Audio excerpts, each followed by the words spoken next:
Assalamualaikum dan selamat sejahtera. Kami daripada kumpulan Butterscotch akan menerangkan tentang tajuk liability. Kumpulan kami terdiri daripada 7 orang iaitu Haratul Anisa binti Halim, Nur Farah Syafiqah, Nur Syafawani, Zulaika Anisa, Carlota Nancy, Tayalini dan juga Nur Aniza Abu. Kita pergi kepada definisi liability. Secara umumnya berdasarkan MFRS 101, liability adalah tanggungan semasa yang timbul daripada peristiwa lepas, di mana penyelesaiannya dijangka akan menyebabkan aliran keluar sumber manfaat ekonomi atau potensi perkhidmatan daripada entiti. Peristiwa lepas yang membawa kepada tanggungan semasa ini dikenali sebagai obligating event. Peristiwa yang dianggap sebagai obligating event adalah apabila entiti tiada pilihan selain menyelesaikan tanggungan yang wujud. Penyelesaian ini dibuat kerana dua perkara iaitu perundangan dan juga tanggungan konstruktif. Dan kita akan pergi kepada contoh. Contoh yang diberikan di sini adalah apabila syarikat A ingin membeli inventory secara kredit daripada syarikat B. Tiada tanggungan semasa yang wujud apabila syarikat A membeli inventory secara kredit daripada syarikat B. Dan apabila syarikat B membuat penghantaran inventory kepada syarikat A, di mana di sinilah timbulnya tanggungan semasa yang wujud daripada peristiwa lepas, iaitu ketika inventory telah sampai pada tangan syarikat A. Sekiranya inventory tersebut tidak sampai pada tangan syarikat A, maka tiada tanggungan semasa yang wujud. Seterusnya kita akan pergi kepada kriteria pengiktirafan liability. Terdapat 5 kriteria pengiktirafan liability.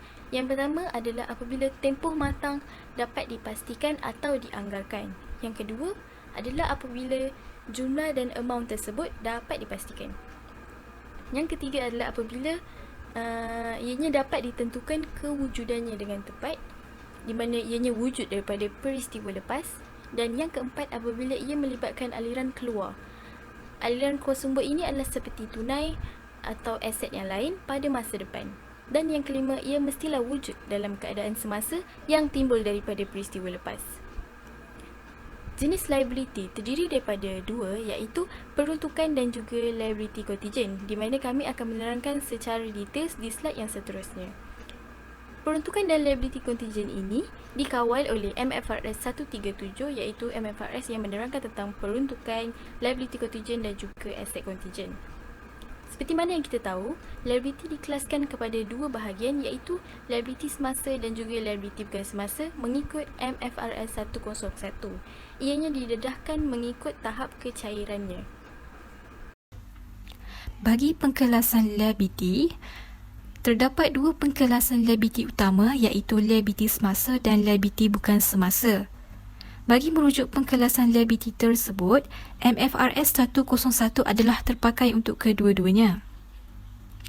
Untuk liability semasa, definisi dalam MFRS 101 adalah tanggungan atau hutang yang perlu dibayar dalam masa setahun iaitu 12 bulan. Liability semasa juga dikenali sebagai liability jangka pendek.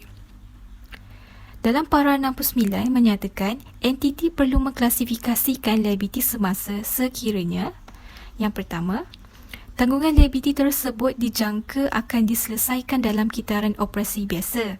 Ini bermaksud sebahagian daripada modal kerja seperti hutang perdagangan dan akruan untuk pekerja dan kos operasi lain yang digunakan dalam kitaran normal operasi entiti adalah diklasifikasikan sebagai liability semasa. Ini dijelaskan dalam para 70.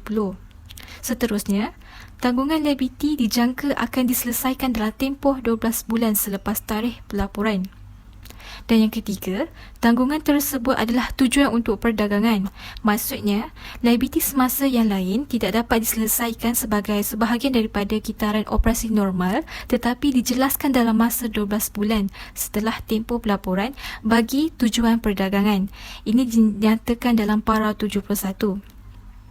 Contoh lazim bagi pengkelasan liability semasa adalah akaun belum bayar, peruntukan, pinjaman jangka pendek dan hasil terdahulu. Seterusnya, untuk liability bukan semasa, definisi mengikut MFRS 101, liability bukan semasa adalah hutang atau obligasi yang perlu dibayar dalam jangka masa lebih dari 1 tahun. Liability bukan semasa juga dikenali sebagai liability jangka panjang. Seterusnya, liability diklasifikasikan bukan semasa sekiranya yang pertama, pembiayaan liability kewangan iaitu pinjaman adalah jangka panjang dan tidak dapat dijelaskan dalam tempoh 12 bulan. Selepas itu, entiti mempunyai hak pada akhir tempoh pelaporan untuk pindahan pembayaran pinjaman sekurangnya 12 bulan selepas tempoh pelaporan daripada tarikh obligasi itu wujud, walaupun pada asalnya tempoh penyelesaian adalah jangka pendek. Ini dijelaskan dalam para 73. Akhir sekali, contoh lazim bagi liability bukan semasa adalah pinjaman jangka panjang, pajakan, bond dan kredit tertunda. Seterusnya, bagi pelaporan liability pada hujung tempoh, MFRS 101, dalam MFRS 101 para 60, entiti perlu mengklasifikasikan liability semasa dan liability bukan semasa secara berasingan di dalam penyata kedudukan kewangan. Dengan merujuk contoh gambar raja penyata kedudukan kewangan A Asia pada 31 Disember 2018, item-item liability telah dikelaskan secara berasingan mengikut pengkelasan liability semasa dan liability bukan semasa. Sekarang saya akan teruskan pembentangan kami dengan menerangkan peruntukan. Peruntukan merupakan salah satu jenis liability. Secara umumnya, berdasarkan MFRS 137 para 10, peruntukan ialah salah satu liability dengan permasaan atau amount yang tidak dipasti. Menurut para 11 MFRS 137 pula, peruntukan boleh dibezakan daripada liability yang lain seperti pemiutang dan akruan kerana terdapat ketidakpastian masa dan jumlah perbelanjaannya pada masa depan yang diperlukan sebagai penyelesaian. Seterusnya ialah pengiktirafan. Peruntukan hanya akan diiktiraf jika yang pertama, syarikat mempunyai tanggungan semasa akibat daripada peristiwa lepas. Tanggungan ni ada dua, iaitu tanggungan perundangan dan juga tanggungan konstruktif. Tanggungan perundangan ni misalnya peristiwa yang terlibat dengan undang-undang ataupun mempunyai kontrak urus niaga. Contoh, syarikat ni dia mengeluarkan mesin jahit. Jadi semasa jualan, pengilang dia akan beri waranti kepada pembeli untuk membaiki atau menggantikan kerosakan produk tu dalam tempoh contohnya 3 tahun dari tarikh jualan. Ini dia akan wujudkan tanggungan perundangan sebab wujudnya kontrak antara pengilang dengan pembeli tu. Tanggungan konstruktif pula, amalan atau polisi syarikat yang telah dimaklumkan kepada awam. Contohnya syarikat ni dia beroperasi dalam industri minyak, dan industri minyak memang akan menyebabkan pencemaran alam sekitar sebenarnya. Syarikat ni dia ada polisi untuk membersihkan semua pencemaran alam sekitar yang akibat daripada operasi dia. Dan polisi ni pun dia telah sebarkan secara meluas kepada orang awam. Maksudnya orang awam tahu yang dia laksanakan polisi ni. Walaupun dia beroperasi dekat negara yang tak ada undang-undang alam sekitar, dia still bertanggungjawab untuk melaksanakan polisi ni. Yang kedua ialah anggaran amount tanggungan tu mestilah boleh dipercayai. Dan yang ketiga ialah perlu aliran keluar sumber sebagai penyelesaian. Jika kemungkinan aliran keluar sumber tu adalah besar, jadi company kena iktiraf sebagai peruntukan. Kemungkinan aliran keluar sumber tu sebenarnya ditentukan oleh syarikat tu sendiri. Contohnya macam waranti tadi, syarikat tu sendiri yang nak bagi waranti kepada pembeli. Tapi jika kebarangkalian aliran keluar sumber tu kecil, jadi syarikat hanya akan mendedahkan liability berjangka dalam nota kepada akaun. Peruntukan ni dia hanya akan diiktiraf apabila ketiga-tiga poin yang diterangkan sebentar tadi tu dipenuhi. Jika tidak dipenuhi, peruntukan ni tidak akan diiktiraf. Bagi pengukuran peruntukan pula, menurut MFRS 137 para 36, amount yang diiktiraf sebagai peruntukan adalah anggaran terbaik perbelanjaan yang diperlukan untuk menyelesaikan tanggungan semasa, iaitu present obligation pada tarikh kunci kira-kira. Dalam para 39 menyatakan bahawa peruntukan untuk jumlah peristiwa yang besar diukur dengan menggunakan kaedah nilai yang diharapkan, iaitu expected value, di mana kaedah ini menimbang semua hasil yang mungkin berdasarkan kemungkinan ia berlaku. Contoh peristiwa ialah waranti atau pembayaran balik pelangan. Peruntukan bagi peristiwa yang berlaku sekali-sekala pula diukur dengan jumlah yang paling dimungkin. Dalam mengukur peruntukan, entiti perlu mengambil kira risiko dan ketidakpastian. Selain itu, entiti juga perlu mendiskaunkan peruntukan di mana kesan nilai masa wang adalah material. Entiti juga mengambil kira peristiwa masa depan di mana terdapat bukti yang mencukupi bahawa ia akan berlaku. Dalam mengukur peruntukan, entiti juga perlu mempertimbangkan peristiwa masa depan berikut, iaitu pertamanya, meramalkan perubahan yang munasabah dalam menerapkan teknologi sedia ada. Kedua, entiti perlu mempertimbangkan perubahan perundangan hanya jika hampir pasti akan berlaku. Ketiga pula, entiti perlu tidak mengambil kira laba daripada pelupusan aset yang dijangka. Di sini, saya telah sertakan beberapa contoh jenis peruntukan, iaitu tindakan undang-undang, waranti, premium, onerous contract iaitu telah dinyatakan pada para 66 hingga 69 MFRS 137 dan akhirnya penstrukturan semula telah dinyatakan dalam para 70 hingga 83 MFRS 137. Okay, sekarang kita pergi kepada contoh pendedahan peruntukan dalam penyata kewangan. Kami pilih company Electrolux. Jika dilihat dalam penyata kewangan ini, ada 4 jenis peruntukan iaitu peruntukan penyusunan semula, warranty commitments, tuntutan dan lain-lain. Company Electrolux ni dia mematuhi MFRS 137 para 84 dari segi pelaporan, iaitu dia ada melaporkan tentang amount yang dibawa pada awal dan akhir tempoh iaitu opening balance dan juga closing balance dia. Provision made iaitu peruntukan tambahan termasuk peningkatan peruntukan sedia ada. Provision use iaitu amount yang digunakan sepanjang tempoh semasa. Unused amount reverse iaitu amount yang digunakan yang ditarik balik sepanjang tempoh semasa. Dan juga exchange rate difference iaitu peningkatan dalam amount terdiskaun yang disebabkan oleh pemasaran dan perubahan mata wang. Dan jika dilihat di sini, amount pada akhir tempoh dia diklasifikasikan kepada dua, iaitu current provision dan juga non-current provision, iaitu peruntukan semasa dan juga peruntukan bukan semasa. Company ni juga dia kena patuhi MFRS 137 perenggan 85, iaitu dia kena laporkan setiap obligasi dan jagaan masa aliran keluar sumber ekonomi. Dan yang kedua, dia kena laporkan petunjuk tentang ketidakpastian berkaitan amount atau pemasaran aliran keluar sumber ekonomi. Dan yang terakhir ialah kemungkinan sebarang bayaran balik. Saya diteruskan dengan liability luar jangka. Apakah definisi liability luar jangka? Definisi bagi liability luar jangka berdasarkan MFRS 137 ialah liability luar jangka adalah tanggungan semasa yang timbul dari peristiwa lepas tetapi tidak diiktiraf kerana terdapat dua sebab yang utama, di mana tiada kepastian berlaku dalam aliran keluar sumber merangkumi faedah ekonomi yang diperlukan untuk menyelesaikan tanggungan. Yang kedua, jumlah tanggungan tidak dapat diukur dengan pasti. Tambahan pula, menurut MFRS 137 para 27, liability luar jangka tidak perlu diiktiraf dan perlu didedakan kecuali jika kebarangkalian alir keluar sumber berlaku adalah remote. Raja 1 menunjukkan pokok keputusan yang meringkas syarat pengiktirafan utama bagi peruntukan dan liability luar jangka. Seperti yang kita boleh lihat, Raja pokok keputusan membawa kepada 3 keputusan yang berbeza di mana ianya ialah jenis-jenis liability luar jangka. Yang pertama ialah probable contingent liability, yang kedua ialah possible contingent liability dan ketiga ialah remote contingent liability.